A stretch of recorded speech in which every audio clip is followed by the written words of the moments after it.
Hi everyone, this is Mr. Trio, and today we will be discussing the third focus point of the core topic, were the peace treaties of 1919 to 23 fair?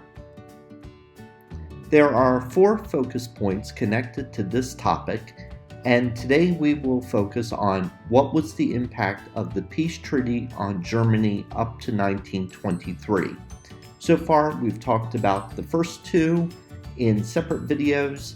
If you haven't taken the time to see those videos, I would recommend stop this video and see those 2 first. It will provide much more context for the discussion that we're about to have. In the previous video, but I'll take a little time today to talk about it, is that there were 3 main conditions of the settlement at Versailles. And these were essentially 3 types of punishment that were imposed on Germany. So specifically in this focus point, what we are going to do is look at how these different conditions of the Treaty of Versailles impact Germany specifically. The first was a war guilt clause, which meant that Germany and her allies had to take responsibility for starting the war. The second was reparations. Reparations are defined as money or territory that has to be given from the loser to the victor. And at the Treaty of Versailles, they hammered out a number of different types of reparations. Germany lost its colonies, for example. It lost land in Europe to other nations. And it also agreed to pay large sums of money to the victors, the allies of the war. And then finally, the third main focus point of the Treaty of Versailles was disarmament. Germany had to agree to reduce its army, scuttle its navy, and get rid of conscription, which was the recruitment of a standing army in Germany. So we will look at these 3 points specifically and how they relate to Germany and its impact on Germany. Now, the war guilt clause may seem a little out of place by today's standards. What, after all, does a guilty clause mean? Well, one of the things that I mentioned as our big idea for this topic is that of guilt and how this had a strong psychological effect upon Germans. And a lot of Germans really asked the question, were we really responsible for the starting of the war? It could be easily argued that there were many aggressors at the beginning of the war. The mobilization of the Russian troops on the Eastern Front, for example, is a good example. So many Germans kind of like scratched their head and said, were we really responsible for the war? But this was a very important clause to the Allies because by putting this clause into the treaty, essentially they are able to justify the reparations, the loss of territory, the money payments that they are essentially getting from Germany. So this war guilt clause essentially leads to things such as anger, resentment, blame, loss of pride on behalf of Germans.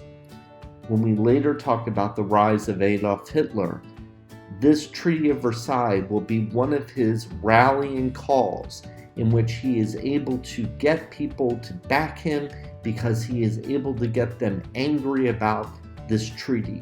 And that was one of the most effective tactics that the Nazis had to rally people to their side. Reparations, once again, these are payments that the Germans had to pay to the victors. And one of the big bones of contention with reparations is that on one side they had to pay money to the victors, but on the other side they had to lose land that contained riches like coal and iron. So this was like a 1-2 punch in which they were essentially being penalized twice. Perhaps the most dramatic example of this reparations dispute is that when Germany is unable to pay reparations in the early years of the Treaty of Versailles, France and Belgium actually invade Germany, and instead of waiting for the money to be given to them, they just take it in the form of coal and iron. Finally, we have disarmament. Many people believe that disarmament was a very important part of the treaty. The Allies said, "You must disarm now." And Germany said, "Are you going to disarm?" And then the Allies said, "Nope." So Germany felt like this was a very critical part of the treaty in that they were imposing these terms of disarmament on Germany, but the Allies themselves were not disarming. And Germany felt like if we have trouble in our country, now we won't be able to defend ourselves. The great political impact of the Treaty of Versailles, especially in the early years, and we're going to use that scale that we've talked about in previous videos, is that economic and political impacts are directly related to each other.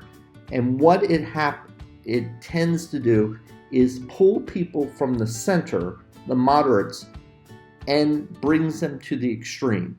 So in the early years of the Treaty of Versailles, we have a large rise in communism in Germany, and we also have a rise in fascism. And these two political ideologies help to break the government apart, the early Weimar government of Germany, which is formed after the First World War. I'd like to bring to your attention that I've done an entire video series on Depth Studies B, Germany 1918 to 1945, and the very first video in that series specifically talks about the Weimar years. This information is also in your textbook. Please click this link in the video if you would like to know more about the Weimar years, specifically the years in which the treaty provided the impetus for hyperinflation, riots, the overthrow of the government, and all sorts of good stuff. This is truly a fascinating time in German history. One of the last things that I want to talk about is that many people in Germany also were impacted by the fact that the treaty was considered so harsh. And many people pointed to our friend here, President Woodrow Wilson. We've talked a little bit about him before and how he can be described as an idealist. But I want to share with you a speech that he gave in 1917, just shortly before the end of the war. And this speech helps to illustrate where Wilson's head sort of is. This world must be safe for democracy. Its peace must be planted upon the tested foundations of political liberty. We have no selfish ends to serve. We desire no conquest, no dominion. We seek no indemnities for ourselves, no material compensation for the sacrifices we shall freely make. We are but one of the champions of the rights of mankind. So many Germans could point to Woodrow Wilson and say, this is not the treaty that we were given. This is a completely different treaty. And many Germans would say, why did we surrender in the first place? We could have continued to fight.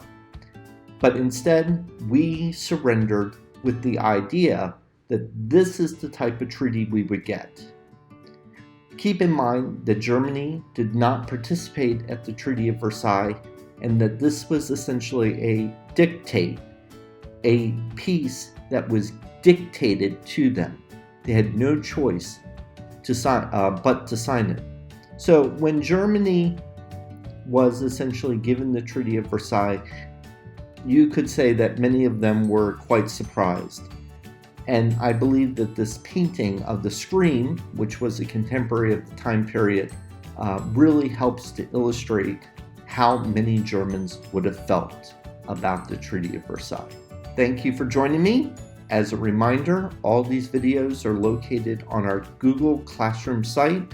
You can go through them a little slower, and you can even download them if you wish. Send me any questions that you might have. Talk to you later.